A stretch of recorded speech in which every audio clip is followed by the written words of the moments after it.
Welcome back to J vlogs. நீங்கள் நம்ம பார்த்தீங்கன்னா டேஸ்டியான அண்ட் ஈஸியான எக் ஃப்ரைட் ரைஸ் எப்படி செய்யறது தான் பார்க்க போகிறோம். வாங்க வீடியோக்குள்ள போகலாம். வீடியோக்குள்ள பொறுத்தவரை நம்ம சேனல் யாராவது சப்ஸ்கிரைப் பண்ணாமல் பார்த்துட்டு இருந்தீங்க அப்படின்னா நம்ம சேனலை சப்ஸ்கிரைப் பண்ணிவிடுங்க. ஸோ இந்த டிஷ் செய்யறதுக்கு என்னென்ன இன்க்ரீடியன்ஸ் தேவைன்னு பார்த்தலாம். ஃபஸ்ட்டு ஆனியன், கேப்சிகம், கோஸ் எடுத்துருக்கேன் அண்டு கேரட் பீன்ஸ் எடுத்துருக்கேன். ஓகேவா, இது எல்லாத்தையுமே வதக்கணும். அதுக்கு ஒரு கடாய் இந்தமாரி பெருசாக ஒன்று எடுத்துகிட்டு அதில் ஆயில் ஆட் பண்ணிக்கோங்க.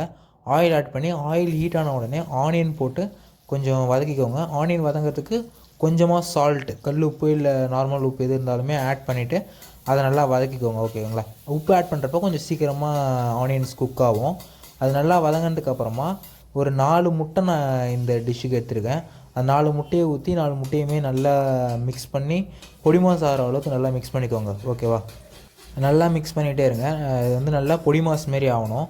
அந்த கன்சிஸ்டன்சி இப்போ வரும் பாருங்கள், அந்த கன்சிஸ்டன்சி வர வரைக்கும் நீங்கள் பொடி மாஸ் மாரி இந்த அளவுக்கு வந்ததுக்கப்புறமா என்ன பண்ணுங்கள், லைட்டாக ஸ்ப்ரெட் பண்ணிவிட்டு ரிமைனிங் இருக்கிற வெஜிடபிள்ஸ் எல்லாத்தையுமே ஆட் பண்ணிக்கோங்க. கோஸ் ஆட் பண்ணிங்க. அடுத்து வந்து கேரட் அண்ட் பீன்ஸ் இருந்துச்சு, அதை ஆட் பண்ணிவிட்டேன். அடுத்து வந்து குக்கும்பர் கேப்சிகம் போட்டுட்டு நல்லா ஒரு 2 மினிட்ஸ் 2 to 5 மினிட்ஸ் கிட்ட நல்லா வதக்கிக்கோங்க. ஓகேங்களா, வதக்கிட்டு இதுக்கப்புறமா என்ன பண்ணுறீங்களா, சில்லி பவுடர் இருக்குல்ல, ஒரு 1/2 டேபிள் ஸ்பூனுக்கு கம்மியாகவே ஆட் பண்ணிக்கோங்க. சில்லி பவுடரு ஆட் பண்ணிவிட்டு அதை நல்லா வதக்கிடுங்க. அது வதங்கினதுக்கு அப்புறமா நம்ம ரைஸ் எவ்வளோ தேவையோ அந்த ரைஸ் வந்து அதுக்கேற்ற மாதிரி போட்டு அதில் மிக்ஸ் பண்ணிவிடுங்க. அடுத்தது கூட பெப்பர் ஆட் பண்ணுங்கள். பெப்பர் ஆட் பண்ணுறதுக்குள்ள நல்ல டேஸ்ட் கொடுக்கும். நீங்கள் சோயா சாஸ் எதுவுமே எந்த ஒரு ஆர்டிஃபிஷியல் ஐட்டம்ஸும் நீங்கள் இதில் ஆட் பண்ணுறது கிடையாது. அதனால் பெப்பர் போட்டு செய்யுங்க. ஸோ நல்லா மிக்ஸ் பண்ணிவிடுங்க. அவ்வளோதான் கைஸ், இது ரெடி ஆகிடுச்சு.